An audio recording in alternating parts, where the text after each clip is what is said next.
യേശുനാമത്തിന്റെ സ്നേഹവനത്തെ അറിയിക്കുന്നു. നമ്മള് കഴിഞ്ഞ ആഴ്ച നമ്മുടെ തെസ്സലോനിക്ക ലേഖനം അതിന്റെ ആമുഖ ഭാഗങ്ങളും അതിന്റെ പശ്ചാത്തലങ്ങളും ഒക്കെ ദൈവസഭയുടെ സ്ഥാപനത്തെ കുറിച്ചൊക്കെ ചിന്തിച്ച് തുടങ്ങുവാൻ ദൈവം സഹായിച്ചു. വീണ്ടും അതിന്റെ തുടർമാനമായി ചിന്തിപ്പാൻ ഞാൻ കർത്താവിൽ ശരണപ്പെടുന്നു.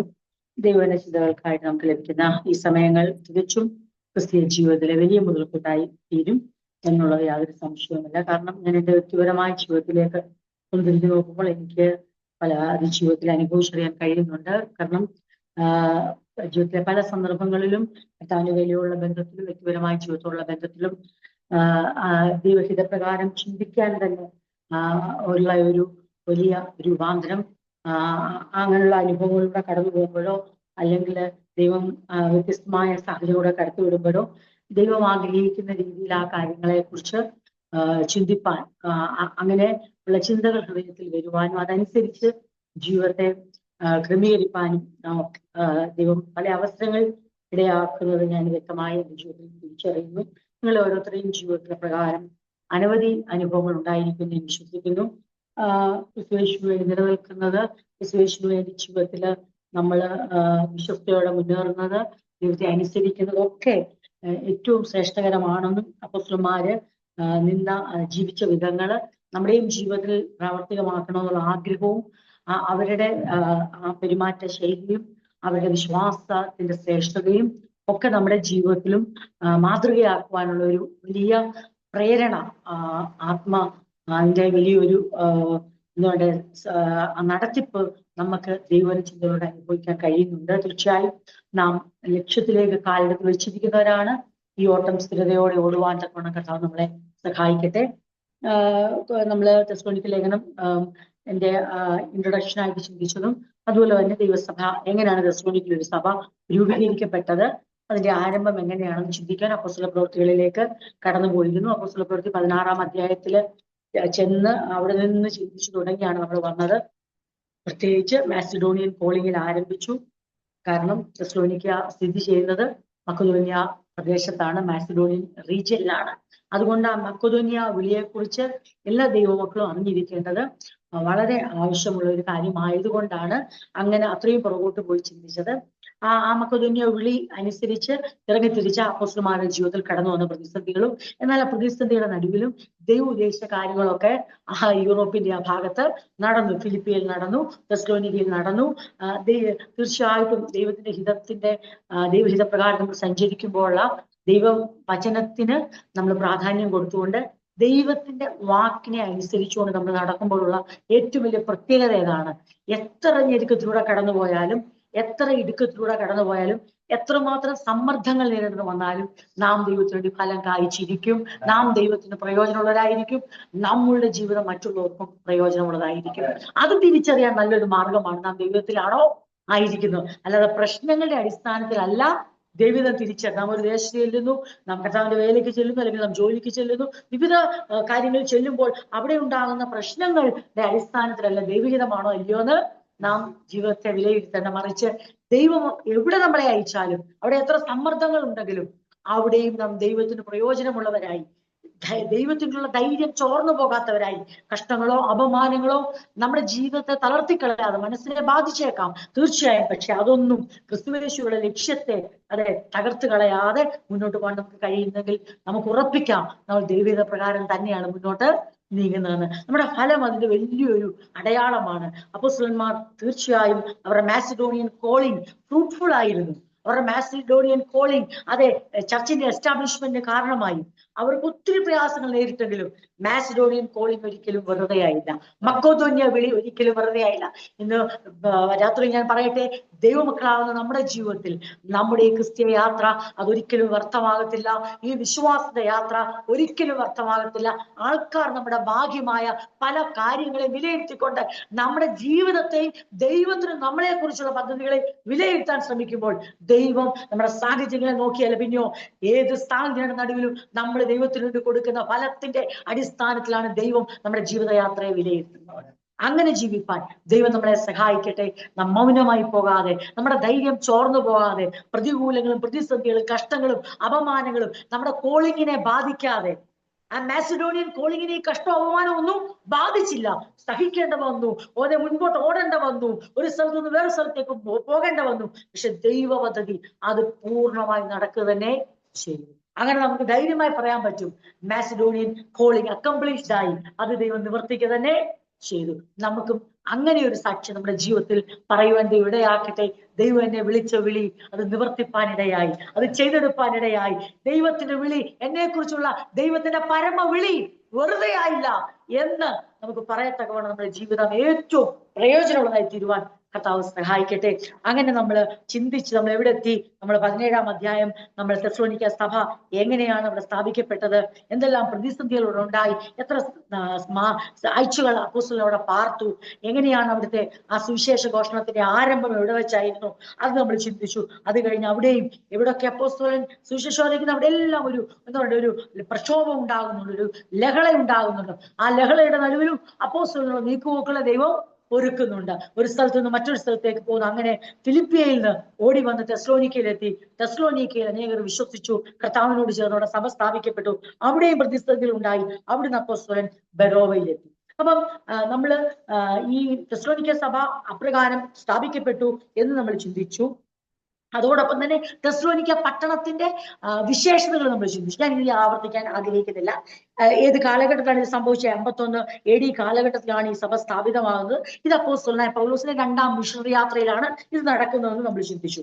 അപ്പോസ്തലനോടൊപ്പം സഞ്ചരിച്ചവര് പൗലോസും ശീലാസും തിമത്തിയോസുമാണ്. അപ്പം അതില് ഈ തെസ്സലോനിക്ക ലേഖനം ആരംഭിക്കുമ്പോൾ അവിടെ ഇങ്ങനെയാണ് നമ്മൾ വായിക്കുന്നത്: പൗലോസും സില്ലാനോസും തിമത്തിയോസും പിതാവായ ദൈവത്തിലും കർത്താവായ യേശുക്രിസ്തുവിലുമുള്ള തെസ്സലോനിക്ക സഭയ്ക്ക് എഴുതുന്നത്. ഈ പൗലോസും ഈ സില്ലാനോസ് ശീലാസ് തന്നെയാണ്, അല്ലെങ്കിൽ സൈലാസ് എന്ന് ഇംഗ്ലീഷിൽ പറയുന്നു, അല്ലെങ്കിൽ ഷീലാസ് എന്ന് മലയാളത്തിൽ പറയുന്നു. ഷീലാസിന്റെ ഗ്രീക്ക് വേർഷനാണ്, ഗ്രീക്കിൽ അത് സില്ലാനോസ് എന്ന് പറയുന്നത്. അപ്പം പൗലോസും ഷീലാസും തിമത്തിയോസുമാണ് ഈ ലേഖനം എഴുതുന്നത്. അതിൽ സീലാസിന് കൊടുത്തിരിക്കുന്ന ഗ്രീക്ക് നാമമാണ് സില്ലാനോസ് അല്ലെങ്കിൽ സിൽവാനോസ്. സൈലാസ് അല്ലെങ്കിൽ ഷീലാസ് എന്ന് പറയുന്നത് ഒരാളാണ്, സിൽവാനോസും ഒരാൾ തന്നെയാണ്.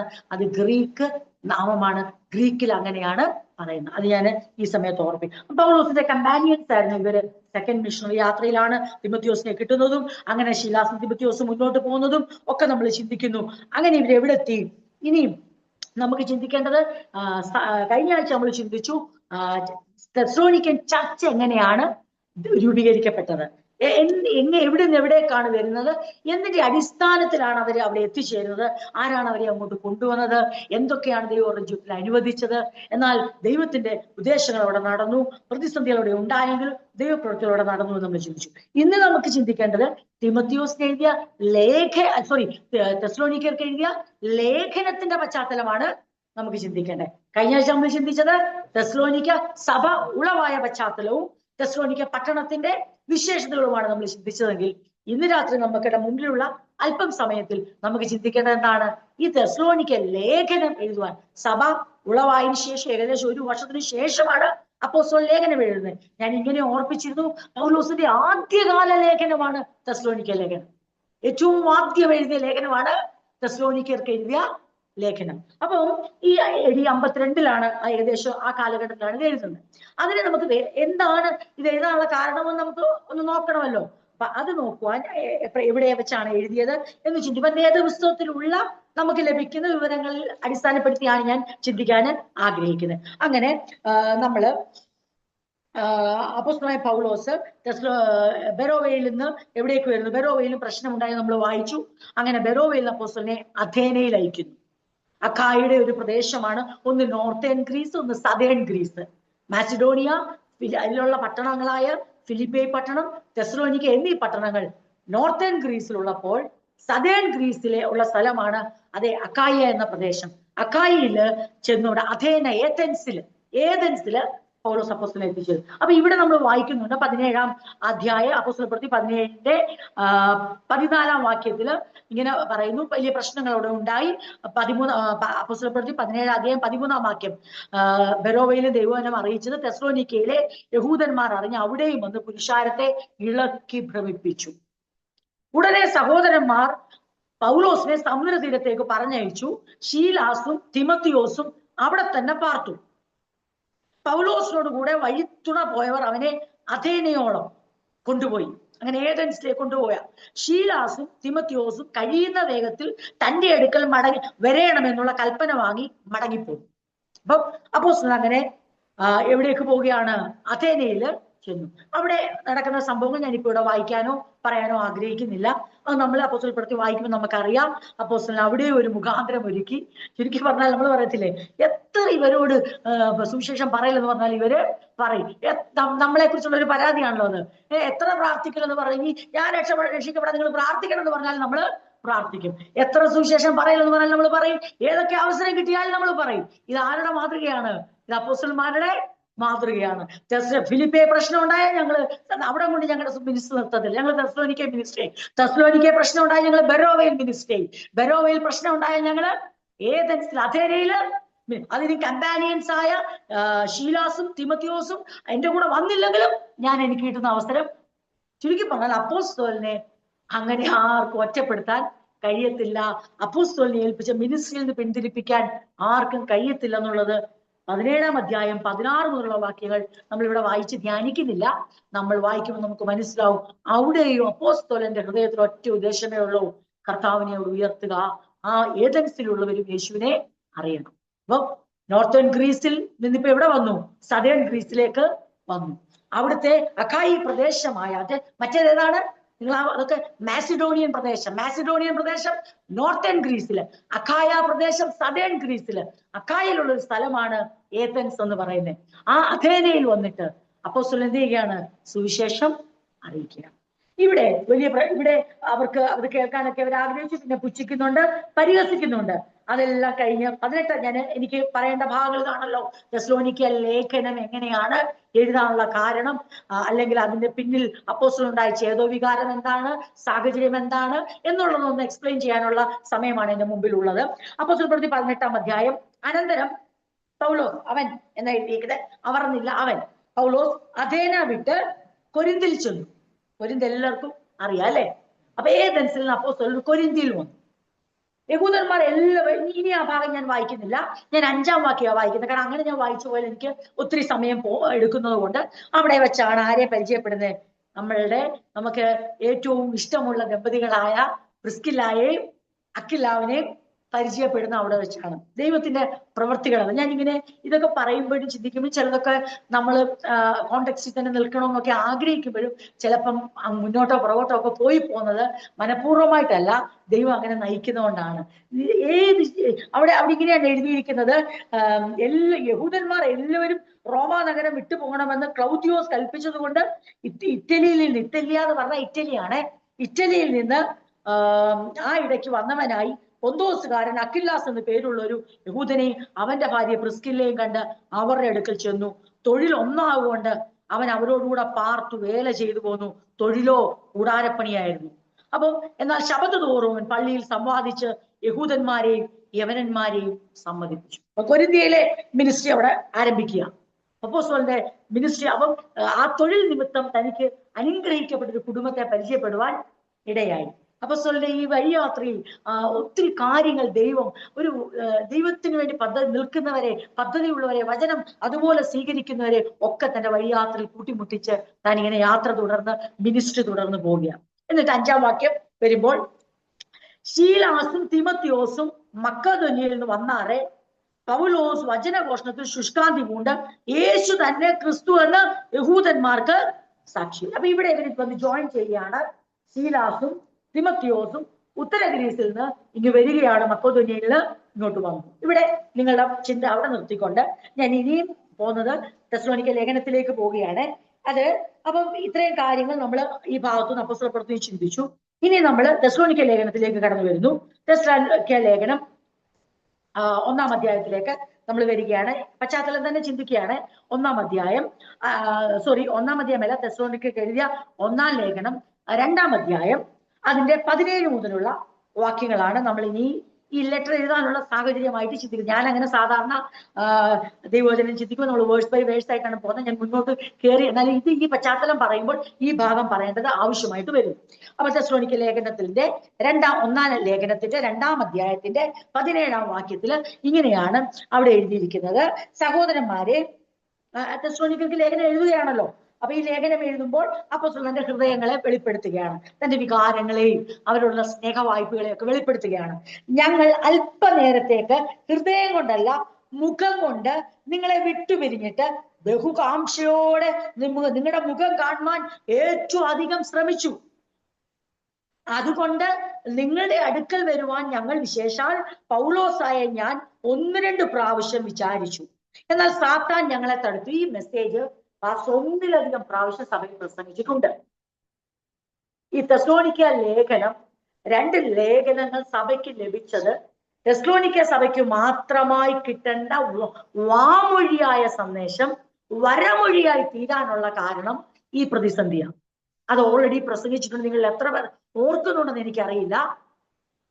നമ്മുടെയൊക്കെ ജീവിതത്തിൽ നമ്മൾ പലപ്പോഴും പലരും സാത്താൻ തടുത്തുകൊണ്ട് ഇനി ഒന്നുമില്ലെന്നുള്ള മട്ടില്ല പലരുടെയും അല്ലെ പ്രശ്നങ്ങൾ ഉണ്ടായി, സമ്മർദ്ദം ഉണ്ടായി. അവിടെ ചെന്നപ്പോൾ അവര് സ്വീകരിച്ചില്ല, അവിടെ ചെന്ന് സുവിശേഷം പറഞ്ഞപ്പോൾ അവർ അംഗീകരിച്ചില്ല, അവരിറങ്ങി പാൻ പറഞ്ഞു, അവരിങ്ങോട്ട് വരണ്ടാന്ന് പറഞ്ഞു. അതോടെ പലരും മിനിസ്ട്രി മിഷനൊക്കെ അങ്ങ് നിർത്തുക. ഇവിടെ ഇറങ്ങിപ്പാനല്ല, തൂക്കിയെടുത്ത് എറിയുക. നമ്മൾ പറഞ്ഞില്ലേ, എടുത്തെറിഞ്ഞാൽ 4 കാലം നിൽക്കുന്ന ആളാരെന്ന് ചോദിച്ചാൽ ഒറ്റ വാക്കിൽ ഉത്തരം പറയണം, പൗലോസാ. എത്ര എടുത്തെറിഞ്ഞാലും എടുത്തെറിഞ്ഞവർ പിന്നെ നോക്കുമ്പോ തോണ്ടറാ, അവിടെ നിന്ന് വീണ്ടും ഘോരം പ്രസംഗിക്കുക. എന്താ അതിന്റെ കാരണം അറിയോ? അത് നമ്മൾ കഴിഞ്ഞ ആഴ്ച ചിന്തിച്ചു. അതിന്റെ അർത്ഥം കഷ്ടമോ അപമാനമോ അറിയാത്ത മനുഷ്യരായിട്ടല്ല, കഷ്ടങ്ങളുടെ അപമാനങ്ങളുടെ നടുവിൽ ദൈവത്തിനുള്ള ധൈര്യം ചോർത്തിക്കളയാൻ ആഗ്രഹിക്കുന്നില്ല. ദൈവത്തിന്റെ മിഷൻ, ദൈവം ഏൽപ്പിച്ച ദൗത്യത്തെ ഇല്ലായ്മ ചെയ്യുവാനോ അതിൽ നിന്ന് പിന്മാറാൻ അവർ ആഗ്രഹിക്കുന്നില്ല. അല്ലാതെ ഇതൊന്നും തിരിച്ചറിയാൻ പറ്റാത്ത ഒരു കല്ലായ ഹൃദയം അവർക്കുള്ളതുകൊണ്ടല്ല. എല്ലാ വേദനകളെയും എല്ലാ അപമാനങ്ങളെയും കഷ്ടങ്ങളെയും നന്നായി മനസ്സിലാക്കാൻ കഴിയുന്ന വളരെ മൃദുവായ മാംസളമായ ഹൃദയമുള്ള ഒരു വ്യക്തിയാണ് അപ്പോസ്തലനായ പൗലോസും കൂട്ടരും. പക്ഷെ അതൊന്നും അവരുടെ ജീവിതത്തിൽ ഫുൾ സ്റ്റോപ്പ് അല്ല. പിന്നെയോ അത് അടുത്ത ഇടത്തേക്ക് പോയി നിൽക്കുവാൻ ഉള്ള ദൈവത്തിനുള്ള ധൈര്യത്തെ, ദൈവത്തിന്റെ സുവിശേഷത്തെ അറിയിക്കാനുള്ള ധൈര്യം ഇത് ചോർത്തിക്കളയുന്നില്ല എന്നുള്ളതാണ് ഏറ്റവും വലിയ സത്യം. ക്രിസ്തുവേശു വേണ്ടി നിൽക്കുവാൻ തയ്യാറായിരിക്കുന്ന ഓരോരുത്തരോടും ഇന്ന് രാത്രി കർത്താവിന് വീണ്ടും ഓർപ്പിക്കാനുള്ളത് അതാണ്. നിങ്ങളുടെ ജീവിതത്തിൽ, നമ്മുടെ ജീവിതത്തിൽ വരുന്ന കഷ്ടങ്ങളോ അപമാനങ്ങളോ താഴ്ചകളോ മുൻപോട്ടുള്ള ദൈവം നിങ്ങളെക്കുറിച്ച്, നമ്മെക്കുറിച്ച് ആഗ്രഹിക്കുന്ന ലക്ഷ്യത്തെ തടുക്കുന്നുണ്ടോ, ഉദ്ദേശത്തെ തടുക്കുന്നുണ്ടോ, മിഷനെ തടുക്കുന്നുണ്ടോ, മിനിസ്ട്രിയെ തടുക്കുന്നുണ്ടോ, ഗ്രോത്തിനെ തടുക്കുന്നുണ്ടോ, വർഷിപ്പിനെ തടുക്കുന്നുണ്ടോ, ഫെലോഷിപ്പിനെ തടുക്കുന്നുണ്ടോ എന്ന് നാം നമ്മോട് തന്നെ ഉത്തരം പറയണം. നമ്മുടെ ജീവിതത്തിൽ ഇതൊക്കെ അനുഭവിക്കുമ്പോൾ ദൈവത്തിന് നമ്മളെ കുറിച്ചുള്ള 5 പർപ്പസായ worship, fellowship, growth, ministry, mission എന്നുള്ള ദൈവത്തെ ആരാധിക്കുക, അതെ ദൈവമക്കളുമായുള്ള കൂട്ടായ്മ, ആത്മീക രൂപാന്തരം എന്ന ആത്മീക വളർച്ച, നമ്മുടെ ശുശ്രൂഷ, പ്രേക്ഷിത ദൗത്യം. ഈ 5 കാര്യങ്ങൾ ദൈവത്തിന് ഓരോ മാസിഡോണിയൻ കോളിംഗ് കിട്ടിയ അപ്പോസ്തലനായ പൗലോസും ശീലാസും തിമോഥെയോസും തങ്ങളുടെ ദൈവിക പദ്ധതി തുടർന്ന പോലെ ഹെവൻലി കോളിംഗ് കിട്ടിയ നമ്മുടെ ജീവിതത്തിൽ ഈ 5 പർപ്പസിൽ നിന്ന് നമ്മളെ, നമ്മുടെ ജീവിതത്തിന്റെ പ്രതിസന്ധികൾ, കഷ്ടങ്ങൾ തടുക്കുന്നുണ്ടോ എന്ന് നാം ശോധന കഴിക്കണം. ദൈവത്തെ ആരാധിക്കുന്നതിന്, സേവിക്കുന്നതിന്, യാഗമായി അവന്റെ മുമ്പിൽ അർപ്പിക്കുന്നതിന് നമ്മുടെ ഈ കാലങ്ങളിലെ ജീവിതത്തിന്റെ ഏതെങ്കിലും ഇല്ലായ്മകളോ അല്ലെങ്കിൽ ഉയർച്ചകളോ താഴ്ചകളോ തടുക്കുന്നുണ്ടെങ്കിൽ നമുക്ക് മടങ്ങി വരാനുള്ള സമയമാണ്. ദൈവം ഈ നാളുകൾ അനുവദിക്കുന്ന ദീർഘമായ ആ കാലദൈർഘ്യം, ദൈവത്തിന്റെ മൗനം, ദൈവം നമ്മുടെ ജീവിതത്തിൽ നാം പ്രതീക്ഷിക്കുന്ന പോലെ പ്രവർത്തിക്കാത്ത നിമിത്തം ആ ഫെലോഷിപ്പിൽ നിന്ന് നമ്മൾ മാറിപ്പോയിട്ടുണ്ടോ? ദൈവം നമ്മുടെ ജീവിതത്തിൽ, അതെ ദൈവത്തിന്റെ ഇഷ്ടത്തിന് നമ്മളെ നടത്തുകയും നമ്മുടെ ഇഷ്ടത്തിന് ഈ കാലയളവിൽ ഒരു പ്രാധാന്യം കൊടുക്കുന്നില്ല എന്ന് നാം തിരിച്ചറിയുമ്പോൾ നമുക്ക് രൂപാന്തരം ഉണ്ടാകാതെ പോകുന്നുണ്ടോ? അതായത് ഗ്രോത്ത്, വളർച്ചയില്ലാതെ പോകുന്നുണ്ടോ? അങ്ങനെയാണല്ലോ ഇതിന്റെ അർത്ഥം. ഇതെല്ലാം നമ്മുടെ പർപ്പസിനെ ബാധിച്ചു. നമ്മുടെ ഹൃദയങ്ങളിൽ ദൈവസഭയ്ക്ക് പ്രയോജനമില്ലാത്തവരായി ഈ കാലങ്ങളിൽ നമ്മൾ തീർന്നിട്ടുണ്ടോ? നമ്മുടെ ശുശ്രൂഷയിൽ നമ്മൾ നിഷ്ഫലന്മാരായി തീർന്നിട്ടുണ്ടോ? ജീവിതത്തിലെ നന്മയായിക്കോട്ടെ തിന്മയായിക്കോട്ടെ മിനിസ്ട്രിയിൽ നിന്ന് നമ്മളെ പിന്മാറ്റുന്നുണ്ടെങ്കിൽ അതിന്റെ അർത്ഥം പർപ്പസിൽ നമ്മൾ പിന്മാറിയെന്ന മടങ്ങി വരാനുള്ള സമയമാണ്. പ്രേക്ഷിത ദൗത്യമായ തൊഴിൽ ചെയ്തുകൊണ്ടിരിക്കുമ്പോഴും അക്കില്ലാവിനെ പ്രിസ്കിലെ ചേർത്ത് നിർത്തുന്ന തൊഴിലിലൂടെ ആയിക്കോട്ടെ, വീട്ടിലെ ജോലിയിലൂടെ ആയിക്കോട്ടെ, വയലിലെ ജോലിയിലൂടെ ആയിക്കോട്ടെ, അത് ഉയർന്ന ജോലി ആയിക്കോട്ടെ, ലോകപ്രകാരമുള്ള ഏത് ജോലി ചെയ്താലും അല്ലെ ദൈവം അനുവദിക്കുന്ന ജീവിതത്തിന്റെ ഏത് മേഖലയിലും നമ്മുടെ ദൗത്യം നമ്മൾ മറക്കുന്നുണ്ടോ? ഉണ്ടെങ്കിൽ മടങ്ങി വരാനുള്ള സമയമാണ്. കാരണം പർപ്പസിൽ നിന്ന് മാറിപ്പോയിരിക്കും. ഇന്ന് രാത്രി പ്രിയപ്പെട്ടവരെ, നമ്മളെ മാസിഡോണിയൻ കോളിങ് അവർക്ക് ഒത്തിരി കഷ്ടങ്ങൾ ഉളവാക്കി. പക്ഷെ കോളിങ്ങിൽ നിന്ന് അവരൊരിക്കലും പിന്മാറിയില്ല. ദൈവത്തിന്റെ വിളിയും തെരഞ്ഞെടുപ്പും നമ്മുടെ ജീവിതത്തിൽ കടന്നു വന്നെങ്കിൽ നമ്മുടെ ഈ വഴിയാത്രയിൽ, നമ്മുടെ ജീവിതയാത്രയിൽ നാം ഞെരുങ്ങുന്നുണ്ടായിരിക്കാം. ദൈവം നമ്മളെ ചില പർട്ടിക്കുലർ പോയിന്റിൽ നിർത്തിയേക്കുക, ഒരു ഡെഡ് എൻഡിൽ കൊണ്ട് നിർത്തിയേക്കുക. അടുത്തത് എന്തെന്ന് അറിയത്തില്ല എന്ന് എനിക്കോ നിനക്കോ തോന്നുന്നെങ്കിൽ അതിന്റെ അനന്തര ഫലം എന്ന് പറയുന്നത് പർപ്പസിൽ നിന്ന് പിന്മാറുകയല്ല, പിന്നെയോ പർപ്പസ് ദൈവത്തിന്റെ ഉദ്ദേശം നിവർത്തിച്ചുകൊണ്ട് മുന്നോട്ട് പോവുക. അതിനാരും നമുക്ക് ഉത്തമ ഉദാഹരണമാ. അപ്പോസ്തലന്മാരും തന്റെ കമ്പാനിയൻസും ഉത്തമ ഉദാഹരണമാ. ജീവിതത്തിന്റെ ഡെഡ് എൻഡുകൾ അവർ ഫേസ് ചെയ്തേ. ഫിലിപ്പിയിൽ അവർ ഡെഡ് എൻഡ് ഫേസ് ചെയ്തു, അത് തെസ്സലോനിക്കയ്ക്കുള്ള വഴിയായി. തെസ്സലോനിക്കയിൽ അവരൊരു ഡെഡ് എൻഡ് ഫേസ് ചെയ്തു, അത് ബെരോവയിലേക്കുള്ള വഴിയായി. ബെരോവയിൽ അവരൊരു ഡെഡ് എൻഡ് ഫേസ് ചെയ്തു, അത് അഥേനയിലേക്കുള്ള വഴിയായി. അഥേനയിൽ പരിഹാസമുണ്ടായി, അത് കൊരിന്ത്യയിലേക്കുള്ള വഴിയായി. ഇന്ന് രാത്രി കർത്താവ് നമ്മോട് ചോദിക്കുക, നീയും ഞാനും നാം ഫേസ് ചെയ്യുന്ന ഡെഡ് എൻഡുകൾ നമ്മളെ ആകപ്പാടെ പിടിച്ചു കെട്ടിയോ, നമ്മളെ ബൈൻഡ് ചെയ്ത് കളഞ്ഞോ? അല്ല, ഞാനും നിങ്ങളും അനുഭവിക്കുന്ന ഉയർച്ചകൾ, ദൈവം ചെയ്ത നന്മകൾ, അനുഗ്രഹങ്ങൾ നിങ്ങളെ ഒരു ഡെഡ് എൻഡിൽ കൊണ്ട് നിർത്തിയിട്ട് അവിടെ നിങ്ങളുടെ മിനിസ്ട്രി നഷ്ടപ്പെട്ടോ, നിങ്ങളുടെ മിഷൻ നഷ്ടപ്പെട്ടോ? അങ്ങനെയാണെങ്കിൽ ഇന്ന് രാത്രി പരിശുദ്ധാത്മാവിന്റെ ശബ്ദം കേട്ടാട്ട് ഉയർച്ചകളാലോ താഴ്ചകളാലോ ഈ പറയുന്ന 5 പർപ്പസിൽ നിന്ന് ദൈവത്തെ ആരാധിക്കുന്നതിലും ദൈവജനത്തോടൊപ്പം കൂട്ടായ്മ ആചരിക്കുന്നതിലുള്ളതും ആത്മീക രൂപാന്തരമായ വളർച്ചയിലും ദൈവത്തിന്റെ വേല സഭയിൽ ചെയ്യേണ്ട മിനിസ്ട്രിയിലും അതേ പ്രേക്ഷിത ദൗത്യം ലോകത്തിന്റെ നടുവിൽ ദൈവത്തിന്റെ ദൗത്യം ചെയ്യേണ്ട ഈ 5 കാര്യങ്ങളിൽ നിന്ന് നമ്മളിൽ ആരെങ്കിലും ഏതെങ്കിലും ഒരിടത്ത് ഇടറിപ്പോയിട്ടുണ്ടെങ്കിൽ ദൈവത്തിന്റെ പരിശുദ്ധാത്മാവ് തന്റെ ഭക്തന്മാരുടെ ജീവിതത്തെ മാതൃകയാക്കി മുമ്പിൽ വെച്ചുകൊണ്ട് നമ്മളോട് ഇന്ന് രാത്രി സംസാരിക്കുക. മടങ്ങി വാ, യഥാസ്ഥാനപ്പെട്, പർപ്പസിൽ ഉറച്ചു നിൽക്കുക. ബാക്കി കാര്യം ദൈവം നോക്കിക്കോളും. തെസ്സലോനിക്കായി ഫിലിപ്പിയിലെ പ്രതിസന്ധികൾ ദൈവം കൈകാര്യം ചെയ്തു. തെസ്സലോനിക്കയിലെ പ്രതിസന്ധികൾ ദൈവം കൈകാര്യം ചെയ്തു. ബെരോവയിലെ പ്രതിസന്ധികൾ ദൈവം കൈകാര്യം ചെയ്തു. അഥേനയിലെ പരിഹാസങ്ങൾ ദൈവം കൈകാര്യം ചെയ്തു. കൊരിന്ത്യയിലെ പ്രതിസന്ധി. പക്ഷെ തിരിഞ്ഞു നോക്കുമ്പോൾ ദൈവം അത്ഭുതകരമായ ദൈവപ്രവൃത്തിയോടെ കണ്ടു. യൂറോപ്പിൽ ഇതാ സഭകൾ സ്ഥാപിക്കപ്പെടുന്നു. ഇതാ ഉത്തര ഗ്രീസിലും അതെ ദക്ഷിണ ഗ്രീസിലും ദൈവത്തിന്റെ പ്രവൃത്തി വെളിപ്പെടുന്നു. കൊരിന്ത്യയിൽ എല്ലായിടത്തും ദൈവത്തിന്റെ സഭ എന്തുകൊണ്ടെന്നറിയാമോ സഭ സ്ഥാപിക്കപ്പെട്ടത്? കഷ്ടവും അപമാനവും സഹിച്ചിട്ടും ദൈവത്തിനു വേണ്ടി ധൈര്യത്തോടെ നിൽക്കുവാൻ, ദൈവകൃപയിൽ നിൽക്കുവാൻ ഭക്തന്മാർ തയ്യാറായതുകൊണ്ടാണെങ്കിൽ ഇന്ന് രാത്രി ദൈവത്തിന്റെ പരിശുദ്ധാത്മാവ് നമ്മളെയും ഓർപ്പിക്കുകയാണ്. എങ്ങനെ സഭ വളരും, എങ്ങനെ ആത്മാക്കൾ രക്ഷിക്കപ്പെടും, എങ്ങനെ വേല നടക്കും? ഒറ്റ മാർഗമേ ഉള്ളൂ, കോളിങ് കിട്ടിയവർ ഉറച്ചു നിൽക്കുക. മാസിഡോണിയൻ കോളിങ് കിട്ടിയത് പൗലോസിനും കൂട്ടർക്കുമാ. തെസ്സലോനിക്കക്കാരെ ഉറപ്പിച്ചു നിർത്താനോ ബെരോവക്കാരെ ഉറപ്പിച്ചു നിർത്താനോ കലഹങ്ങൾ ഇല്ലാതാക്കാനോ അവർക്ക് കഴിയത്തില്ല. പക്ഷെ വിളിച്ച വിളിക്ക് യോഗ്യമായി ഉറച്ചു നിൽക്കാൻ അവർക്ക് കഴിയും. നാം എല്ലാവരെയും ഉറപ്പിക്കാൻ നടക്കുക, നാം എല്ലാവരെയും ബലപ്പെടുത്താൻ നടക്കുക. പക്ഷെ സ്വയമായി ഉറച്ചു നിൽക്കാൻ പറ്റുന്നില്ല. ദൈവത്തിന്റെ കോളിംഗ് പ്രാപിച്ചവർ, ഡെഫിനിറ്റ് പർപ്പസ് ലഭിച്ചവർ, അവർക്ക് ഉറച്ചു നിൽക്കാൻ കഴിയുന്നില്ലെങ്കിൽ കേട്ടോ, നാം പർപ്പസിൽ നിന്ന് പുറത്താണ്. എല്ലാവരെയും ഉറപ്പിക്കുന്നത് നല്ലതാ, പക്ഷെ സ്വയം ഉറച്ചു നിന്നുകൊണ്ട് വേണം. എല്ലാവരെയും ധൈര്യപ്പെടുന്നത് നല്ലതാ. അപ്പോസ്തലനായ പൗലോസ് ജീവിതത്തിന്റെ പ്രതിസന്ധിയിൽ കാണിച്ചു കൊടുത്തു. ദൈവസന്നിധിയിൽ അവർക്ക് പ്രാഗൽഭ്യത്തോടെ പറയാൻ പറ്റും, കർത്താവേ, മാസിഡോണിയൻ കോളിംഗ് വൃഥാവായില്ലല്ലോ. ഇന്ന് രാത്രി പ്രാർത്ഥിക്കുമ്പോൾ നമുക്ക് പറയാൻ കഴിയുമോ, എന്നെ ചില വർഷങ്ങൾക്ക് മുമ്പ് നീ വിളിച്ചു വേർതിരിച്ചത് വൃഥാവായില്ലല്ലോ. നിന്റെ പദ്ധതിക്ക് വേണ്ടി എന്നെ വിളിച്ചത് നിന്നെ സേവിക്കുവാൻ, നിന്റെ സന്നിധിന്റെ അവയവങ്ങളെ ഒരു യാഗമായി അർപ്പിക്കുവാൻ, നിന്നെ ശുശ്രൂഷിപ്പാൻ, നിന്റെ പ്രേക്ഷിത വേല ചെയ്യുവാൻ, നിന്റെ സ്വഭാവത്തിനൊത്ത് രൂപാന്തരപ്പെടുവാൻ, ദൈവമക്കളോടുള്ള കൂട്ടായ്മയിൽ വർദ്ധിച്ചു വരുവാൻ, ആ കൂട്ടായ്മ വിലയേറിനെ കാണുവാൻ എന്റെ ദൈവമേ നീ എന്നെ ഇടയാക്കിയല്ലോ, ആ കോളിങ് വെറുതെ ആയില്ലല്ലോ എന്ന് പറയാൻ എനിക്ക് നിങ്ങൾക്ക് കഴിയുന്നെങ്കിൽ നമ്മുടെ ക്രിസ്തീയ ജീവിതം ധന്യമായി. അല്ല നാട്ടുകാർ നമ്മളെ വിലയിരുത്തുന്ന പോലെ ഇത്രയും വർഷം പ്രാർത്ഥിച്ചിട്ട് പിള്ളേരായില്ലല്ലോ, ഇത്രയും വർഷം പ്രാർത്ഥിച്ചിട്ട് വീടായില്ലല്ലോ, ഇത്രയും വർഷം പ്രാർത്ഥിച്ചിട്ട് ആ രോഗം മാറിയില്ലല്ലോ. ഇതല്ല ദൈവത്തിന്റെ വിലയിരുത്തൽ. ദൈവത്തിന്റെ വിലയിരുത്തൽ, are you still standing for the purpose of the Lord, still അത് ഫുൾഫില്ലിങ് യുവർ പർപ്പസ്. അതാണ് ദൈവം നമ്മുടെ ജീവിതത്തിൽ നോക്കുന്നത്.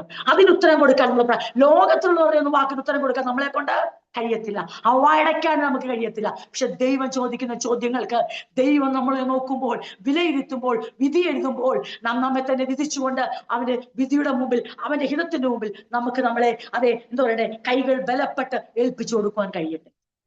അത് വളരെ അധികമായി പരിശുദ്ധാത്മാവ് ഈ പഠനത്തിന്റെ ആരംഭം തൊട്ട് നമ്മളെ ഓർപ്പിക്കുക.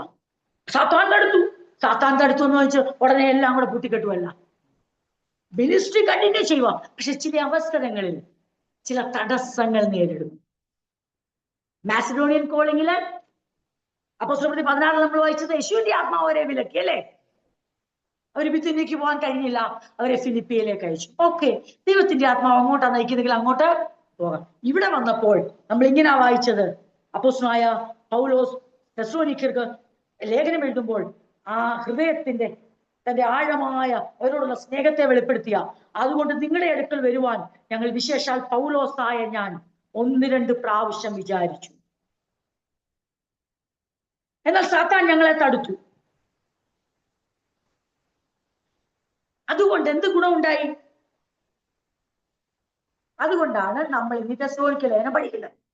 ഇല്ലെങ്കിൽ തെസ്സലോനിക്കർക്ക് ലേഖനമല്ല എഴുതുന്നത്. പിന്നെ എന്ത് ചെയ്യും? അപ്പോസ്തലൻ നേരെ അവിടെ ചെന്നവരെ കണ്ട് അവരോട് ഈ പറയാൻ ഉദ്ദേശിച്ച കാര്യങ്ങളൊക്കെ നേരിട്ടങ്ങ് പ്രസംഗിക്കും, നേരിട്ടങ്ങ് സംസാരിക്കും. അർദ്ധരാത്രി വരെ നീണ്ടാലും അപ്പോസ്തലൻ സംസാരിക്കും. എത്ര അവരോട് ഷെയർ ചെയ്യും, അവിടെ ചെന്ന് അവരെ ശുശ്രൂഷിക്കും, അവരോട് ദൈവം ഇതെല്ലാം നേരിട്ട് പറയാൻ വേണ്ടി ഹൃദയത്തില്. പക്ഷേ സാത്താൻ തടുത്തപ്പോ സാത്താൻ വിചാരിച്ചു അപ്പോസ്തലന്റെ ഉള്ളിൽ ദൈവം കൊടുക്കുന്ന ദൈവിക മർമ്മങ്ങളൊന്നും ഇനി എവിടെ എത്തത്തില്ല, തെസ്സലോനിക്കയില് എത്തത്തില്ല. ചില പ്രതിസന്ധികൾ ഉളവാക്കിയപ്പം, ആ വഴിയാത്രയിൽ ക്ലേശങ്ങൾ ഉളവായപ്പോൾ അപ്പോസ്തലൻ ഡയറക്റ്റ് ചെന്ന് അവരോട് സംസാരിക്കാനുള്ള സാഹചര്യം ഇല്ലാതായപ്പോൾ സാത്താൻ തടുത്തു. പക്ഷെ റിസൾട്ട് എന്തുവാ? നമ്മൾ ചിന്തിച്ചതാണ് ഡബിൾ ബ്ലെസ്സിങ്. എന്തുവാ? ആ തെസ്സലോനിക്കർക്ക് 1 അല്ല 2 ലേഖനം ലഭിച്ചു. അത് അപ്പോസ്തലൻ ഇവിടെ വെളിപ്പെടുത്തുകയാണ്. വിശേഷാൽ പൗലോസായ ഞാൻ 1-2 പ്രാവശ്യം വിചാരിച്ചു, എന്നാൽ സാത്താൻ ഞങ്ങളെ തടുത്തു. ഇത് ചിന്തിച്ചോണം. ഇങ്ങനെ വാമൊഴിയായി പറയേണ്ട കാര്യം വരമൊഴിയായി ലഭിക്കാൻ ഈ പ്രതിസന്ധിയാ കാരണം. ഈ പ്രതിസന്ധിയിൽ അപ്പോസ്തലൻ എടുത്ത തീരുമാനമാണ്, ഇവരുടെ വിവരം അറിയണം, അറിഞ്ഞിട്ട് എനിക്ക് അവർക്കൊരു കത്തെഴുതണം, ആ കത്ത് അവിടെ എത്തിക്കണം. അതുകൊണ്ടാണ് തെസ്സലോനിക്ക ലേഖനത്തിൽ നമുക്ക് ഏറ്റവും കർത്താവ് തന്റെ ശിഷ്യന്മാരെ പഠിപ്പിച്ച കാര്യം അപ്പോസ്തലനായ പൗലോസ് 4-ാം അധ്യായത്തിൽ വിളിച്ചു പറയുന്ന ആ വാക്കൊക്കെ നമുക്ക് എല്ലാവർക്കും ഏറ്റവും ബലമായി തീർന്നത് എന്താ പറയണ്ടേ? മരണത്തിനപ്പുറമുള്ള പ്രത്യാശയെ കുറിച്ചും കർത്താവിന്റെ ഗംഭീരനാദത്തോടും പ്രധാന ദൂതന്റെ ശബ്ദത്തോടുമുള്ള വരവിനെ കുറിച്ചും എങ്ങനെ വേണം നമ്മൾ അന്യോന്യം ആശ്വസിപ്പിക്കാനുള്ള ദൈവീക മർമ്മത്തെ കുറിച്ചും എല്ലാം വെളിപ്പെട്ട് സഭയ്ക്ക് കിട്ടാനുള്ള കാരണം എന്ന് ചോദിച്ചാൽ ആ പ്രതിസന്ധിയാണ്.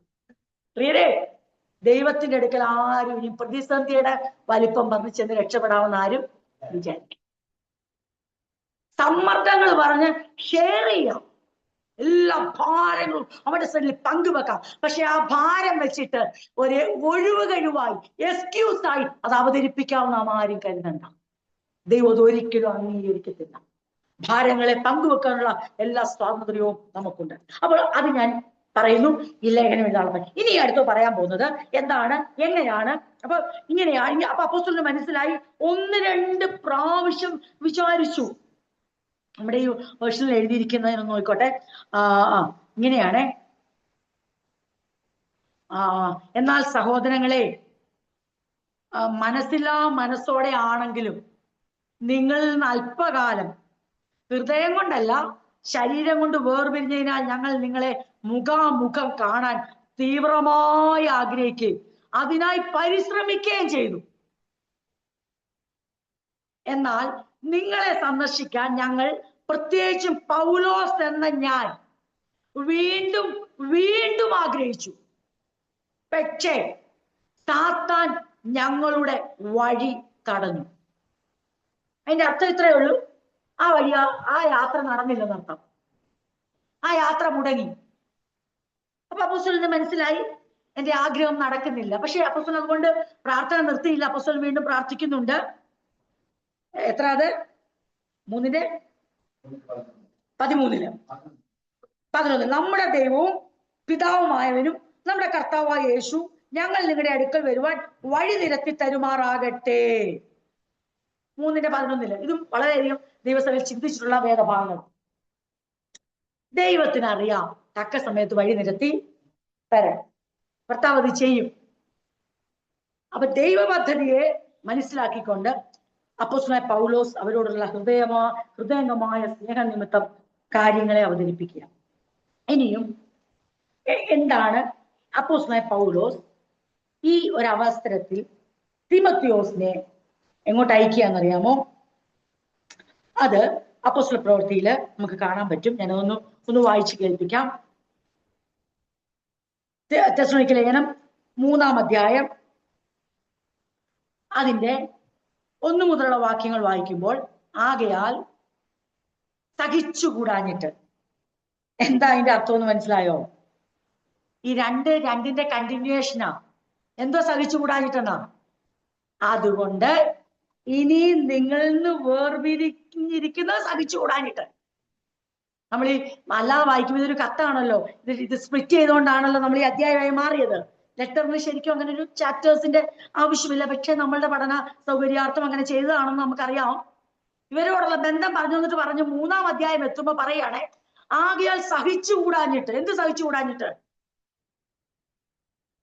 അതായത് നിങ്ങളെ വേർപിരിഞ്ഞിരിക്കുന്നത് എനിക്ക് സഹിക്കാൻ പറ്റത്തില്ല. അതുകൊണ്ട് ഇനിയും നിങ്ങളിൽ നിന്ന് വേർപിരിഞ്ഞിരിക്കുക അസഹീനമെന്ന് വന്നപ്പോൾ എന്നെ കൊണ്ട് താങ്ങാൻ പറ്റുന്നില്ല. എനിക്ക് എത്താനും പറ്റുന്നില്ല, കാണാനും പറ്റുന്നില്ല. അതെന്താണെന്നറിയാം, അങ്ങനെ കാണാനുള്ള വാഞ്ച ഉണ്ടായെന്ന് താഴെ പറയുന്നുണ്ട്. എന്തിനാണ് അപ്പോസ്തലൻ ഇത്ര കിടന്ന് ഇടിക്കുന്നത്? സ്നേഹം ഒരു കാരണമാണ്. ആ സ്നേഹത്തിൽ അദ്ദേഹം കുറച്ച് ടെൻസ്ഡ് ആയി. ഒരു ചെറിയ ആകുലത അദ്ദേഹത്തിന്റെ ഹൃദയത്തിൽ വന്നു. അത് അദ്ദേഹം തന്നെ പറയുന്നുണ്ട്. ഓക്കെ, അങ്ങനെ നിങ്ങളിൽ നിന്ന് വേർപിരിഞ്ഞിരിക്കുക അസഹീനമെന്ന് വന്നപ്പോൾ, സഹിച്ചുകൂടാതെ വന്നപ്പോൾ, ഞങ്ങളിൽ ചിലർ അഥേനയിൽ താമസിച്ചിട്ട് ഈ പീഡനങ്ങളുടെ മധ്യത്തിൽ നിങ്ങൾ അചഞ്ചലരായിരിക്കേണ്ടതിന് നിങ്ങളെ വിശ്വാസത്തിൽ സ്ഥിരപ്പെടുത്തുന്നതിനും ധൈര്യപ്പെടുത്തുന്നതിനുമായി നമ്മുടെ സഹോദരനും ക്രിസ്തുവിന്റെ സുവിശേഷ ഘോഷണത്തിൽ ദൈവത്തിന്റെ സഹകർമ്മിയുമായ തിമോത്തിയോസിനെ നിങ്ങളുടെ അടുത്തേക്ക് അയച്ചു. അപ്പൊ എന്ത് ചെയ്തു? ഇവര് പോയിട്ട് എവിടെ വന്നു? തിരിച്ചു വന്നു കഴിഞ്ഞപ്പോ അപ്പോസ്തലന് അങ്ങോട്ട് പോകണം, തെസ്സലോനിക്കയിലോട്ട് പോകണം. പക്ഷെ നടന്നില്ല. ഒത്തിരി ആഗ്രഹിച്ചു, നടന്നില്ല. വീണ്ടും നമുക്ക് എന്ത് കാണാൻ പറ്റും? പ്രതിസന്ധികൾ ഉണ്ടായാലും മിഷൻ ഭംഗപ്പെടുന്നില്ല, മിനിസ്ട്രി ഇടറുന്നില്ല. ഇനി വഴിയിൽ പ്രതിസന്ധി ഉണ്ടായി, സാത്താൻ വഴി തടുത്തെന്ന് തോന്നിയാലും അപ്പോസ്തലൻ അതിനകത്ത് എന്ത് കണ്ടെത്തുക? ദൈവത്തിന്റെ ഉദ്ദേശങ്ങളെ മനസ്സിലാക്കിക്കൊണ്ട് വളരെ ജ്ഞാനത്തോടെ ചുവടെടുത്ത് വെക്കുക. എന്ത് ചെയ്യുന്നറിയാവോ? എനിക്ക് അപ്പോസ്തലന്റെ ഹൃദയത്തിലെ ചിന്ത എന്നാന്ന് കേൾക്കണോ? എന്താണെന്നറിയാം? ഇത്ര പ്രശ്നം ഉണ്ടായ ചിന്തയുടെ ആ കാര്യം വായിക്കാം, തുടർന്ന് വായിക്കാം. നമുക്ക് പീഡനം ഉണ്ടാകുമെന്ന് ഞങ്ങൾ നിങ്ങളോട് ആയിരുന്നപ്പോൾ മുൻകൂട്ടി പറഞ്ഞുകൊണ്ടിരുന്നു. അത് തന്നെയാണ് ഇപ്പോൾ സംഭവിച്ചിരിക്കുന്നത്. നിങ്ങൾ നന്നായി അറിയുന്നല്ലോ. നിങ്ങളിൽ നിന്ന് വേർപിരിഞ്ഞിരിക്കുന്നത് അസഹ്യമായപ്പോൾ നിങ്ങളുടെ വിശ്വാസത്തിന്റെ നിജസ്ഥിതി അറിയാനാണ് ഞാൻ ആളയച്ചത്. ഇനി എന്താ അപ്പോസ്തലന്റെ ടെൻഷൻ? എന്താണ് അപ്പോസ്തലന്റെ കൺസേൺ ആൻഡ് എന്താ പറയുക, ഒരു വറി അദ്ദേഹത്തിനുണ്ടായി. പരീക്ഷകൻ നിങ്ങളെ വല്ല പ്രലോഭനത്തിലും അകപ്പെടുത്തിയോ എന്നും ഞങ്ങളുടെ പ്രയത്നങ്ങൾ വ്യർത്ഥമായോ എന്നും എനിക്ക് ഭയമായി. അപ്പോസ്തലന്റെ മനസ്സിലെ ചിന്ത തന്റെ ഉപജീവനത്തെ കുറിച്ചല്ല, തന്റെ അടുത്ത മിനിസ്ട്രി പോയതിനെ കുറിച്ചല്ല, അല്ലെങ്കിൽ അടുത്ത ഇതൊക്കെ അപ്പോസ്തലനെ ദൈവം നടത്തും. പക്ഷെ രക്ഷയിലേക്ക് വന്നവർ, സുവിശേഷം സന്തോഷത്തോടെ സ്വീകരിച്ച തെസ്സലോനിക്കയിലെ വിശ്വാസികൾ, അവിടെ തന്നെ യഹൂദന്മാർ വലിയ പ്രശ്നം ഉണ്ടാക്കി. അപ്പോസ്തലൻ ഉള്ളപ്പോൾ തന്നെ ഉണ്ടാക്കി. അപ്പോസ്തലൻ ബെരോവയിൽ വന്നപ്പോൾ ഉണ്ടാക്കി. ഒരു തരത്തിൽ അവിടെ തുടരാൻ സമ്മതിക്കാത്ത വിധത്തിൽ പ്രശ്നങ്ങൾ അവിടെ ഉണ്ടാക്കി. മനഃപൂർവ്വമായി പുരുഷാരത്തെ ഇളക്കുകയും ഇവർക്ക് ഒത്തിരി പ്രയാസങ്ങളുടെ കടന്നുകൊണ്ട് വന്നു. ഇത് അപ്പോസ്തലന്റെ അടുക്കൽ ഇവരുടെ പ്രയാസങ്ങളെ കുറിച്ചൊക്കെ തന്റെ കമ്പാനിയൻസ് അറിയിക്കുമ്പോൾ തന്റെ മനസ്സിലൊരു ചിന്ത വരികയാണ്. എന്താണ്? പരീക്ഷകൻ. നമ്മളുടെ വേർഷനിൽ എങ്ങനെ അത് എഴുതി? ഞാൻ മറ്റേ ന്യൂ വേർഷനാണ് ഇപ്പം വായിച്ചത്. എങ്ങനെ എഴുതിയിരിക്കുന്നത്? ഇത് 5-ാം വാക്യം, ഇത് നിമിത്തം എനിക്ക് ഒട്ടും സഹിച്ചുകൂടാഞ്ഞിട്ട് പരീക്ഷകൻ നിങ്ങളെ പരീക്ഷിച്ചു, അല്ലെങ്കിൽ പരീക്ഷകൻ നിങ്ങളെ വല്ല പ്രലോഭനത്തിലും അകപ്പെടുത്തിയോ, ഞങ്ങളുടെ പ്രയത്നം വെറുതെ ആയിപ്പോയോ എന്ന് നേരിട്ട് ഞാൻ നിങ്ങളുടെ വിശ്വാസത്തിന്റെ വസ്തുത അറിയേണ്ടതിന് ആളയച്ചു. അപ്പൊ നമുക്ക് പോയിന്റിനെ ഒന്നും കൂടെ ഒന്ന് ക്രമീകരിച്ച് ചിന്തിക്കാം. ഈ ഒരു ഭാഗം ചിന്തിക്കാൻ വളരെ ചുരുങ്ങിയ സമയം നമ്മുടെ മുമ്പിലുള്ളൂ. ഞാൻ ഇങ്ങനെ പറയാം. കഴിഞ്ഞ ആഴ്ച എങ്ങനെയാണ് തെസ്സലോനിക്ക സഭ സ്ഥാപിച്ചത് നമ്മൾ ചിന്തിച്ചു. ഈ ആഴ്ച നമ്മൾ ചിന്തിച്ചുകൊണ്ടിരിക്കുന്നത് എങ്ങനെയാണ് ഏകദേശം ഒരു വർഷത്തിന് ശേഷം അതെ തെസ്സലോനിക്കയിലുള്ള വിശ്വാസികൾക്ക് ഈ 2 ലേഖനം എഴുതുവാൻ കാരണമായി. അതിന്റെ പ്രധാന കാരണം ഒന്ന്, അപ്പോസ്തലനായ പൗലോസ് വളരെ അധികം എന്താഗ്രഹിച്ചു? എനിക്ക് പ്രിയരെ കാണണം, ചെന്ന് നേരിട്ട് അവരുടെ വിശ്വാസത്തിന്റെ വസ്തുതകൾ അറിയണമെന്ന് ആഗ്രഹിച്ചു. പക്ഷേ തന്റെ ആഗ്രഹങ്ങൾക്കനുസരിച്ച് വഴി തുറക്കപ്പെട്ടില്ല. തന്റെ പ്രാർത്ഥന അനുസരിച്ച് പാതകൾ നിരപ്പാക്കപ്പെട്ടില്ല. അപ്പോൾ തനിക്ക് എന്ത് തോന്നി? എന്താണ് ഈ തിമോത്തിയോസിനെ അയച്ചെന്ന് പറയാൻ കാര്യം? തിമോത്തിയോസ് ഒരു ഗ്രീക്ക് ആളാണ്. അതായത് അമ്മ യഹൂദ സ്ത്രീ ആണെങ്കിലും അപ്പൻ യവനനായതുകൊണ്ട് തിമോത്തിയോസ് കുറച്ചുകൂടെ അവിടെ അക്സെപ്റ്റബിൾ ആണ്. അപ്പൊ തിമോത്തിയോസ് കുറച്ചുകൂടെ സേഫ് ആയി പോയി വരാൻ പറ്റുന്ന ആ നേറ്റീവ്സ് ആയ ആൾക്കാര് തിമോത്തിയോസിനെ അവരോട് റിബലിയസ് ആകാത്തത് കൊണ്ട്, തിമോത്തിയോസിനെ അറ്റാക്ക് ചെയ്യാൻ ശ്രമിക്കാത്തത് കൊണ്ട് തിമോത്തിയോസിനെ തന്നെ എങ്ങോട്ട് അയക്കുകയാണ്? തെസ്സലോനിക്കയിലേക്ക് അയക്കുക. അപ്പോസ്തലൻ നിരാശപ്പെടുകയല്ല. എന്തോ പ്രയോജനം പ്രാർത്ഥിച്ചിട്ട്, എന്തോ പ്രയോജനം ഉപവസിച്ചിട്ട്, എന്തോ പ്രയോജനം ഈ മിഷൻ മൊത്തം ചെയ്തിട്ട്, എന്തോ പ്രയോജനം ഈ തല്ലും ഈ കലഹത്തിനിടയിലും ഈ അപമാനങ്ങളുടെ ഇടയിലും കഷ്ടങ്ങളുടെ ഇടയിലും ഒക്കെ കർത്താവിനെ ഞാൻ അറിയിച്ചിട്ടും എന്റെ ദൈവമേ എനിക്കൊരു സ്വസ്ഥതയില്ലല്ലോ, ഒന്നിനും ഒരു മാറ്റമില്ലല്ലോ, എനിക്ക് ആഗ്രഹിക്കുന്നതിലൊന്നും എന്ന് കാണാൻ പോലും പറ്റുന്നില്ലല്ലോ എന്നുള്ള പിറുപിറുപ്പല്ല അദ്ദേഹത്തിൽ നിന്ന് വന്നത്. അസഹിഷ്ണുതയല്ല വന്നത്. ദൈവ പൈതലേ, ദൈവമക്കളെ, ഇന്ന് രാത്രി ഒരു കാര്യം ഓർത്തോണം. ദൈവം തന്നെത്താൻ വഴികെടുക്കുന്നതും സാത്താനെ ചില കാര്യങ്ങൾക്ക് നമ്മുടെ തടസ്സമായി പെർമിഷൻ കൊടുക്കുന്നു എങ്കിൽ യോബിന്റെ ജീവിതത്തിൽ കൊടുത്ത പോലെ ദൈവം കൊടുത്താലും അതിനകത്ത് ഇരട്ടി അനുഗ്രഹം ഒളിപ്പിച്ചു വെക്കാതെ സാത്താന്റെ സകല തന്ത്രങ്ങളെ തകർക്കുന്ന ദൈവിക പദ്ധതി അതിനകത്തുണ്ട്. ഒരു ലോക്കൽ ചർച്ചായ തെസ്സലോനിക്ക സഭ മാത്രം അറിയേണ്ട ദൈവിക മർമ്മങ്ങൾ കാലങ്ങൾ ആണ്ടുകൾ പിന്നിട്ടിട്ടും ഇന്നും നമ്മൾ സഭയായി ഈ സത്യം അറിയുകയും കേൾക്കുകയും പഠിക്കുകയും പ്രാവർത്തികമാക്കുകയും ചെയ്യുന്നത് ദൈവം അനുവദിച്ചോണ്ടാ. ഇന്ന് രാത്രി ആരെങ്കിലും നമ്മളെ ഓലപ്പാമ്പിട്ട് പേടിപ്പിക്കാൻ വരുമ്പോൾ പറഞ്ഞോണം, അങ്ങനെ എന്തെങ്കിലും എന്റെ ദൈവം എന്റെ ജീവിതത്തിൽ അനുവദിച്ചാൽ എന്നെ ബിഥുനിയയിലേക്ക് വിടാതെ ഒരു പ്രത്യേക കോളി ഇൻ ദ മിഡ്സ്റ്റില് ഇടയ്ക്ക് കൊണ്ടുവന്ന് എന്റെ സുഗമമായ യാത്രയെ യേശുവിന്റെ ആത്മാവ് വിലക്കി എന്നെ യൂറോപ്പിലേക്ക് വിട്ടാൽ, മാസിഡോണിയയിലേക്ക് വിട്ടാൽ ഞാൻ അനുസരിക്കും. കാരണം ഞാൻ എന്റെ വേലയല്ല ചെയ്യുന്നത്, കർത്താവിന്റെ വേലയാണ്. എനിക്കവിടെ ശാഠ്യം പിടിക്കേണ്ട കാര്യമില്ല.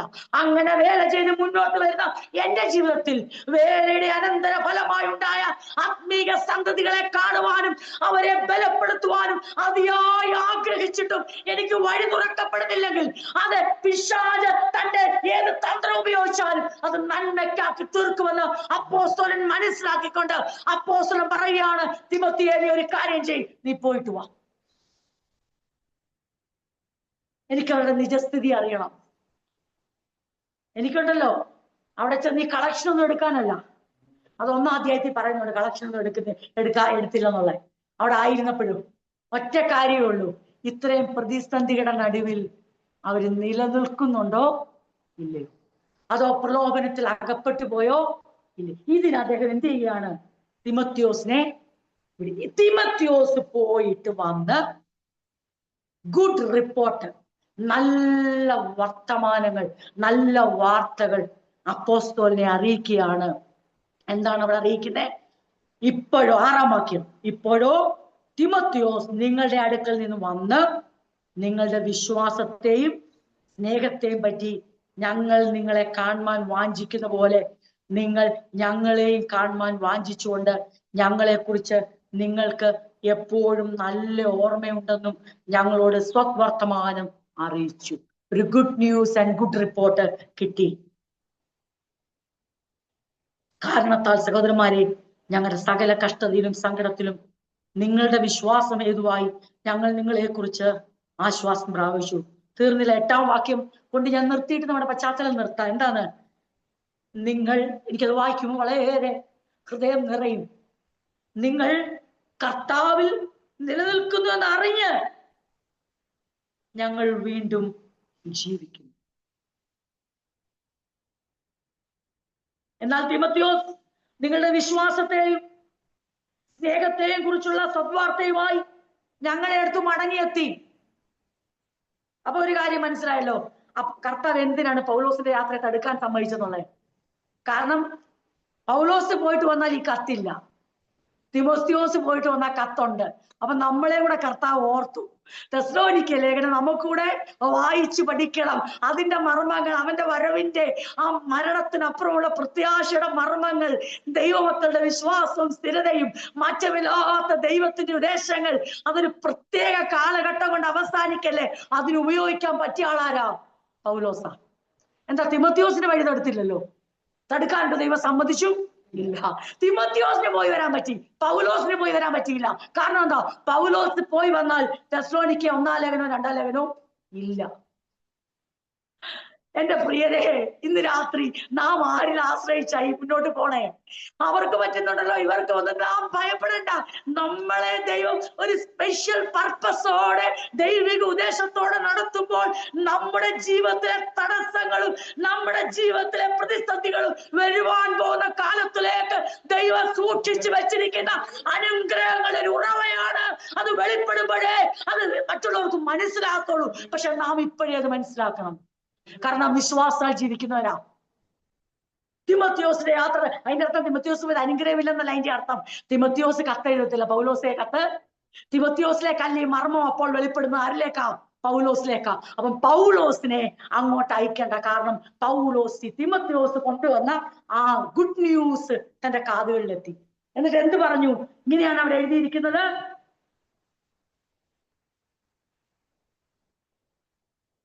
പൗലോസ് മടങ്ങിയെത്തി, തിമോത്തിയോസ് മടങ്ങിയെത്തി. നിങ്ങൾ എപ്പോഴും ഞങ്ങളെ സ്നേഹപൂർവ്വം സ്മരിക്കുന്നുണ്ടെന്നും നിങ്ങളെ കാണാൻ ഞങ്ങൾ ആഗ്രഹിക്കുന്ന പോലെ തന്നെ നിങ്ങൾ ഞങ്ങളെ കാണാൻ അതിയായി ആഗ്രഹിക്കുന്നുണ്ടെന്നും അദ്ദേഹം അറിയിച്ചു. അതിനാൽ സഹോദരങ്ങളെ, ഞങ്ങളുടെ സകല ദുരന്തങ്ങളുടെയും പീഡനങ്ങളുടെയും മധ്യത്തിലും നിങ്ങളുടെ വിശ്വാസം ഞങ്ങൾക്ക് ആശ്വാസം പകർന്നു. ഇനി കേട്ടോണം, ഞാനിപ്പോ വായിച്ചത് തന്നെ വായിക്കുക. ഞങ്ങൾ യഥാർത്ഥത്തിൽ ജീവിക്കുന്നത് നിങ്ങൾ കർത്താവിൽ ഉറച്ചു നിൽക്കുന്നത് കൊണ്ടാണ്. ബാക്കിയൊക്കെ നമ്മുടെ ലേഖന പഠനത്തിൽ നമ്മൾ ചിന്തിക്കും. ഇത് പശ്ചാത്തലമാണല്ലോ ചിന്തിച്ചേ. അവസരം പറയാ, നിങ്ങൾ കർത്താവിൽ നിലനിൽക്കുന്നത് അറിഞ്ഞ് ഞങ്ങൾ വീണ്ടും ജീവിക്കുന്നു. എന്റെ പ്രിയരെ, ദുരന്തങ്ങളുടെയും പീഡനങ്ങളുടെയും നടുവിൽ അപ്പോസ്തലൻ പറയാ, സുഖങ്ങളുടെയും സമൃദ്ധികളുടെ നടുവിലല്ല, ദുരന്തങ്ങളുടെയും പീഡനങ്ങളുടെ നടുവിൽ ഞങ്ങൾ ജീവിക്കുന്നതിന്റെ കാരണം കേൾക്കണോ? നിങ്ങൾ വിശ്വാസത്തിൽ നിലനിൽക്കുന്നു എന്നുള്ള ആ സ്വദ്വർത്തമാനം അപ്പോസ്തലനായ പൗലോസ് ചില നാളുകൾക്ക് മുമ്പ് തെസ്സലോനിക്കയ്ക്ക് ഒരു ഗുഡ് ന്യൂസ് കൊടുത്തു. എന്തായിരുന്നു ആ ഗുഡ് ന്യൂസ്? കർത്താവായ യേശുവിൽ വിശ്വസിക്കുന്ന, അതെ, മരണത്തിൽ നിന്ന്, ശിക്ഷാവിധിയിൽ നിന്ന് രക്ഷിക്കുന്ന യേശു ക്രിസ്തു എന്ന കർത്താവെന്ന ഗുഡ് ന്യൂസ്, അതെ, ആ സുവിശേഷം അവർക്ക് കൊടുത്തു. ഒരു ആണ്ട് സമയമായപ്പോൾ തന്റെ മനസ്സിന്റെ സകല ആകുല ചിന്തകളെ അടിവേരോടെ പിഴുതെറിഞ്ഞുകൊണ്ട് ഒരു സന്തോഷം തെസ്സലോനിക്കയിൽ നിന്ന് അപ്പോസ്തലന്റെ അടുത്തെത്തി. ഞങ്ങൾ പ്രതിസന്ധികളുടെയും പീഡനങ്ങളുടെയും നടുവിൽ വിശ്വാസത്തിൽ ഉറച്ചു നിൽക്കുന്നു. അപ്പോസ്തലൻ പറയുകയാണ്, ഇതിന്റെ റിസൾട്ട് കേൾക്കണം നിങ്ങൾക്ക്. ഞാൻ ജീവിക്കുന്നു എന്ന് വെച്ചാൽ ഞാൻ എന്റെ ലൈഫിൽ, എന്റെ ജീവിതം ശരിക്കും ഞാൻ ആസ്വദിക്കുന്നു. എന്റെ മിനിസ്ട്രി ഞാൻ അതിൽ ആനന്ദിക്കുന്നു. കാരണം തെസ്സലോനിക്കയിലെ വിശ്വാസികൾ ഒത്തിരി പീഡനങ്ങളിലൂടെ കടന്നുപോയിട്ടും അവരുടെ ഉള്ളിൽ പകർന്ന സുവിശേഷത്തിന്റെ ആ ഗുഡ് ന്യൂസിന്റെ ശക്തിയെ ഈ പീഡനങ്ങൾക്ക് ചോർത്തിക്കളയാൻ കഴിഞ്ഞില്ലെങ്കിൽ ആ വർത്തമാനം ഞങ്ങളെ ദുരന്തങ്ങളുടെയും പീഡനങ്ങളുടെ നടുവിൽ ജീവിപ്പിക്കുന്നു. പ്രിയരെ, ഞാനിവിടെ ഇങ്ങനെ എഴുതി വെച്ചു. എന്താ എഴുതി വെച്ചെന്നറിയാമോ? The great reward for ministers is seeing the faithfulness and growth of members. ശുശ്രൂഷകർക്ക് നമുക്ക് കൊടുക്കാൻ കഴിയുന്ന ഏറ്റവും വലിയ പ്രതിഫലം എന്തെന്ന് ചോദിച്ചാൽ നമ്മുടെ വിശ്വസ്തതയും നമ്മുടെ ആത്മീക നിലനിൽപ്പും വളർച്ചയുമാണ് നമ്മുടെ ശുശ്രൂഷകർക്ക് നമുക്ക് കൊടുക്കാൻ കഴിയുന്ന പ്രതിഫലം. നമ്മുടെ പണത്തിൻ്റെതും നമ്മുടെ എന്താ പറയണ്ടേ, ഫലങ്ങളുടെയും കൃഷിഫലങ്ങളുടെയും നമ്മുടെ സമ്പത്ത് ഏതിന്റെയും നന്മകൾ വചനം പഠിപ്പിക്കുന്നവർക്ക് അതേ പഠിക്കുന്നവർ ഓഹരി കൊടുക്കണം എന്ന് പറയുമ്പോൾ എല്ലാം അതിന്റെ ക്രമത്തിൽ നടക്കുമ്പോൾ ഒരു കാര്യം ഓർത്തോണം, അതിന്റെയൊക്കെ മീതെ നമുക്ക് കൊടുക്കാൻ കഴിയുന്ന റിവാർഡാണ്, അവർക്ക് കൊടുക്കാൻ കഴിയുന്ന പ്രതിഫലമാണ് നമ്മൾ വിശ്വാസം നിലനിന്നുകൊണ്ട് വിശ്വസ്തയോടെ മുന്നേറുന്നത്. ഇത് അപ്പോസ്തലൻ പറയാണ്, ഞാൻ ജീവിക്കുന്നു.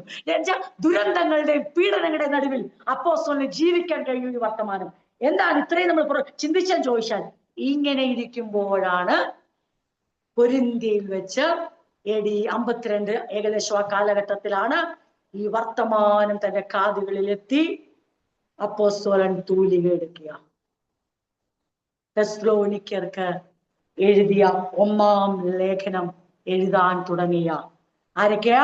പൗലോസും സില്ലാനോസും അല്ലെങ്കിൽ ശീലാസും തിമത്യോസും പിതാവായ ദൈവത്തിലും കർത്താവായ യേശുക്രിസ്തുവിലുള്ള തെസ്സലോനിക്ക സഭയ്ക്ക് എഴുതുന്നത്, നിങ്ങൾക്ക് കൃപയും സമാധാനവും ഉണ്ടാകട്ടെ. എന്റെ വാക്കുകളെ ഞാൻ ഇവിടെ അവസാനിപ്പിക്കുന്നു.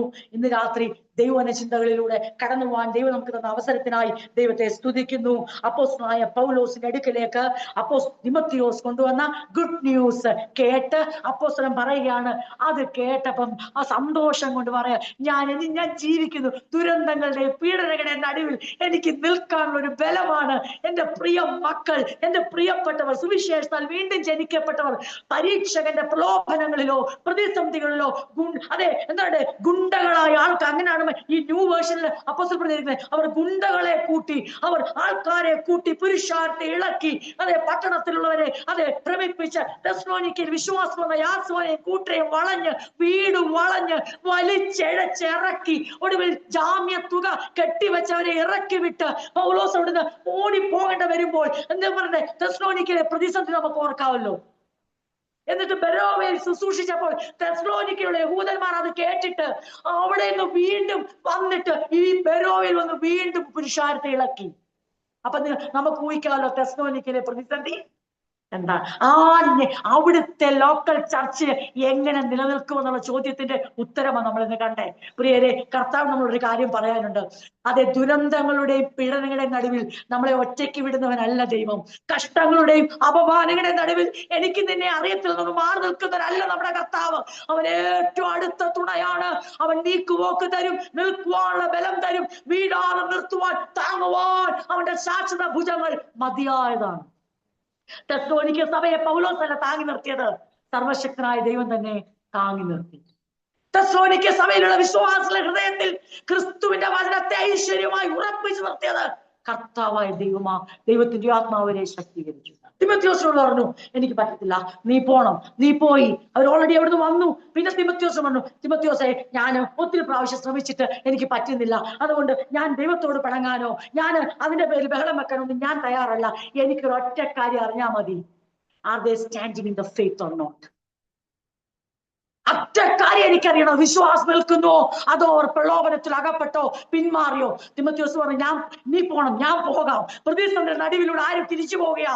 തിമത്യോസ് ഗ്രീസിൽ നിന്ന് വീണ്ടും ഉത്തര ഗ്രീസ് ആകുന്ന മാസിഡോണിയ പ്രദേശത്തിലെ തെസ്സലോനിക്കയിലേക്ക് ചെന്നു. അവരോടൊപ്പം താമസിച്ചു, അവരോടൊപ്പം ടൈം സ്പെൻഡ് ചെയ്തു. അവരുടെ വിശ്വാസ നിജസ്ഥിതി അറിഞ്ഞിട്ട് ആ വർത്തമാനവുമായി ആര് മടങ്ങി വരിക? തിമത്യോസ് കൊരിന്ത്യയിൽ ഇരിക്കുന്ന അഥേനയിലേക്ക് ഇരിക്കുന്ന പൗലോസിന്റെ അടുത്തേക്ക് വരുന്നു. പൗലോസ് ആ വർത്തമാനം കേട്ടു. അവിടുന്ന് ഇവർ കൊരിന്ത്യയിലേക്ക് യാത്ര ചെയ്യുകയാണ്. കൊരിന്ത്യയിൽ വെച്ചാണ് അപ്പോസ്തലൻ ലേഖനം എഴുതുന്നത്. അപ്പൊ അപ്പോസ്തലന് ഈ സദ്വർത്തമാനം കിട്ടിയപ്പോൾ അപ്പോസ്തലന് മനസ്സിലായി, ഇനിയും എന്റെ ടൈം വന്നു തൂലിക എടുക്കുവാൻ. അങ്ങനെ അപ്പോസ്തലൻ ദൈവത്തിൽ ആശ്രയിച്ചുകൊണ്ട് തൂലിക എടുക്കുകയാണ്. അപ്പോസ്തലനും ശീലാസും തിമത്യോസും കൂടെ ചേർന്ന് തെസ്സലോനിക്കയിൽ നിന്ന് കേട്ട വർത്തമാനത്തിന് അവർ ഇങ്ങനെ വേണേ പറയാം, they are celebrating the joy of faith. വിശ്വാസത്തിന്റെ സന്തോഷം ആഘോഷിക്കുക. അധ്യായത്തിലൂടെ അവരുടെ സന്തോഷം, അവരുടെ വിശ്വാസത്തിന്റെ സ്ഥിരത അത് സെലിബ്രേറ്റ് ചെയ്യുക. ഓ, വാട്ട് എ ജോയ്! എന്തൊരു ആനന്ദമായത്! എപ്പോഴാണ് ആനന്ദിക്കുന്നത്? ദുരന്തങ്ങളുടെയും പീഡനങ്ങളുടെയും നടുവിൽ ആനന്ദിക്കുന്നതിൽ ആ ആനന്ദത്തിന്റെ പേരാണ് ക്രിസ്തുവിലുള്ള ആനന്ദം. കഷ്ടങ്ങളുടെയും അപമാനങ്ങളുടെ നടുവിൽ ഒരാൾക്ക് ആനന്ദിക്കാൻ കഴിയുന്നെങ്കിൽ ആ ആനന്ദത്തിന്റെ പേരാണ് ക്രിസ്തുവിലുള്ള ആനന്ദം. അനിശ്ചിതത്വങ്ങളുടെയും ഡെഡ് എൻഡുകൾ, അതെ അതെ, ഏറ്റവും അവസാനം തട്ടി നിൽക്കുന്നിടത്ത് വന്ന് നിൽക്കുമ്പോഴും ഒരുവൻ ആനന്ദിക്കാൻ കഴിയുന്നെങ്കിൽ ആ ആനന്ദത്തിന്റെ പേരാണ് ക്രിസ്തുവിലുള്ള ആനന്ദം. അപ്പോസ്തലൻ പറയുന്നു, ഞാനിപ്പോ ശരിക്കും ജീവിക്കേണ്ട ടെൻഷനൊക്കെ മാറി. എനിക്ക് ആകെയുള്ള ടെൻഷൻ അതേ ഉള്ളായിരുന്നു. എനിക്ക് വെള്ളം കിട്ടുമോ, ഇനി ഈ ആഴ്ച പണി കിട്ടുമോ, തൊഴിൽ കിട്ടുമോ, കൂടാരപ്പണി കിട്ടുമോ, അടുത്ത ഇതൊന്നുമല്ല എന്റെ ചിന്ത. തെസ്സലോനിക്കയിലെ ആൾക്കാർ അതേ പ്രലോഭനത്തിൽ അകപ്പെട്ട വിശ്വാസം അത് അറിഞ്ഞു കഴിഞ്ഞു. അപ്പോസ്തലൻ പറഞ്ഞു, അവിടെ അപ്പോസ്തലൻ എന്ത് ചെയ്യാണ്? കൊരിന്ത്യയിൽ ഇരുന്നുകൊണ്ട് തെസ്സലോനിക്ക ലേഖനം എഴുതുകയാണ്. തന്റെ ഹൃദയത്തിൽ നിറഞ്ഞ സന്തോഷത്തോടെ, സ്നേഹത്തോടെ, കണ്ണുനീരോടെ, ആനന്ദത്തോടെ, ആത്മാഭിമാനത്തോടെ, തടുത്ത വഴികൾക്കായി സ്തോത്രം ചെയ്തുകൊണ്ട് എല്ലാം നന്മയ്ക്കാക്കി തീർക്കുന്ന, നമുക്കൊന്ന് ചേർന്ന് പറയാം, ദൈവത്തെ സ്നേഹിക്കുന്നവർക്ക്, നിർണയപ്രകാരം വിളിക്കപ്പെട്ടവർക്ക് സകലവും, എല്ലാരും ചേർന്ന് പറഞ്ഞാട്ടെ, സകലവും സകലവും സകലവും സകലവും നന്മയ്ക്കായി കൂടി വ്യാപരിക്കുന്നു എന്ന് എല്ലാവരും അല്ല അറിയുന്നേ, നാം അറിയുന്നു. നാം അറിയുന്നു, ഞാൻ അറിയുന്നു. എന്നെ ആരും ഓലപ്പാമ്പിട്ട് പേടിപ്പിക്കേണ്ട, പിശാചിന്റെ കാര്യം പറഞ്ഞ് പേടിപ്പിക്കേണ്ട, ബലവാന്മാരുടെ കാര്യം പറഞ്ഞ് പേടിപ്പിക്കേണ്ട. ദൈവം എന്തനുവദിച്ചാലും അതിനകത്ത് ദൈവത്തിന് വ്യക്തമായ ഒരു ഉദ്ദേശമുണ്ട്, നന്മയുണ്ട്, അത് ഇരട്ടിയായ അനുഗ്രഹമുണ്ട്. ഈ വചനങ്ങളാൽ ദൈവം നമ്മെ അനുഗ്രഹിക്കും.